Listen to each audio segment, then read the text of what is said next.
नमस्कार दोस्तों, मैं सौरभ तिवारी आप सभी का अपने YouTube चैनल पर स्वागत करता हूं। दोस्तों, आज मैं BSc zoology second year paper second के सिलेबस को आपको बताऊंगा। मैंने इससे पहले बीएससी जूलॉजी पेपर फर्स्ट की एक वीडियो डाल रखी है, जो कि आप मेरे प्लेलिस्ट में जाकर देख सकते हैं। यहाँ पर मैं बीएससी जूलॉजी पेपर सेकंड के बारे में बताऊँगा। क्या इसकी रणनीति होनी चाहिए, किस प्रकार से प्रिपरेशन करना चाहिए, क्या क्या चीज़ें यहाँ पे आप कर सकते हैं जिसके द्वारा इसमें अधिक से अधिक नंबर ला सकते हैं। तो यहाँ पे जो BSc second year zoology paper second है, ये 50 नंबर का थ्योरेटिकल क्वेश्चन इसमें आते हैं। यहाँ पे आपको animal distribution, evolution and developmental biology के बारे में पढ़ना है। सबसे पहले अगर हम बात करें यूनिट फर्स्ट की, तो यूनिट फर्स्ट है आपका एनिमल डिस्ट्रीब्यूशन। एनिमल डिस्ट्रीब्यूशन का मतलब है कि एनिमल किस प्रकार से डिस्ट्रीब्यूट हैं इस पूरे अर्थ पे। एक्वेटिक एनिमल्स भी हैं, फ्लाइंग बर्ड्स भी हैं, एम्फीबियंस भी हैं, रेप्टाइल भी हैं।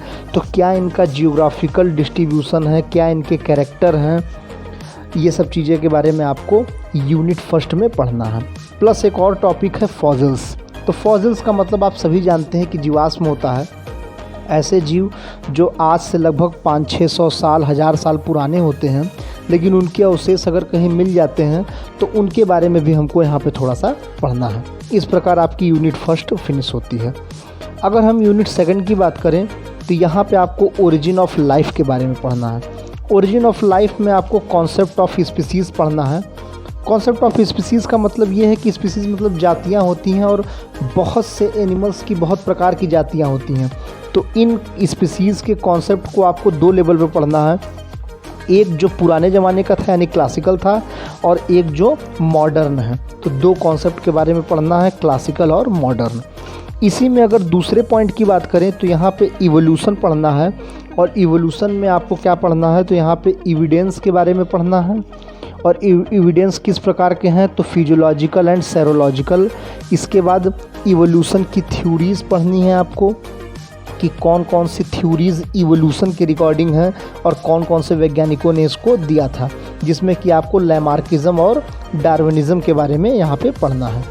साथ ही साथ यहाँ पे आपको नेचुरल सिलेक्शन भी पढ़ना है, नियो डार्विनिज्म भी पढ़ना है, कि डार्विन का जो नियम था, जो उन्होंने बात कही थी, उसमें कुछ सुधार करके नया क्या कहा गया।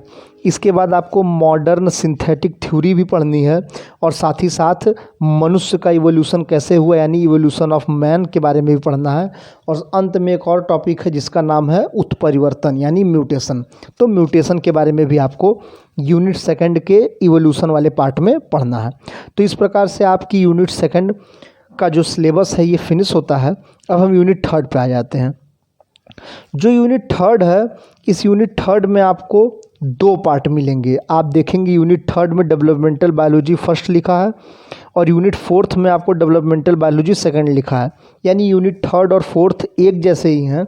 अगर यूनिट थर्ड की बात करें तो यहाँ पे आपको डेवलपमेंटल बायोलॉजी फर्स्ट लिखा हुआ मिलेगा, जिसमें आपको क्या क्या पढ़ना है, तो यहाँ पे आपको एम्स पढ़ने हैं, स्कोप पढ़ना है डेवलपमेंटल बायोलॉजी का, गैमीटोजेनेसिस पढ़नी है, फर्टिलाइजेशन पढ़ना है, एक का फॉर्मेशन या एक कैसे बनता है ये पढ़ना है, एक का स्ट्रक्चर के बारे में पढ़ना है, एक्स के प्रकार के बारे में पढ़ना है, और क्लीवेज के बारे में पढ़ना है। जब मैं आपको ये यूनिट बताऊंगा उस समय आपको क्लीवेज क्लियर कराऊंगा, तब आप जान जाएंगे कि क्लीवेज कितने प्रकार के होते हैं और क्या क्लीवेज का पैटर्न होता है। इसके बाद इसी तरह दोस्तों यूनिट फोर्थ की बात करें तो यहाँ पे डेवलपमेंटल बायोलॉजी पार्ट सेकंड पढ़ना है, जिसमें आपको ऊपर वाली प्रक्रिया होने के बाद की जो प्रोसेस है आपको वो यूनिट फोर्थ में पढ़ना है। जैसे यहाँ पे process of blastulation and gastrulation के बारे में पढ़ना है। फेट मैप पढ़ना है कि कौन से पार्ट्स भविष्य में जाके क्या बनाते हैं।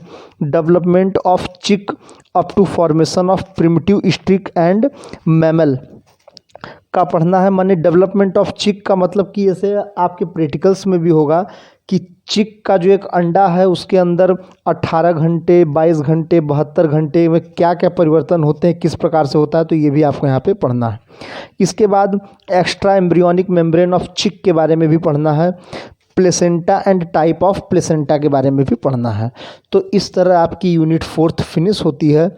उम्मीद है आपको मेरे द्वारा दी गई जानकारी अच्छी लगी होगी।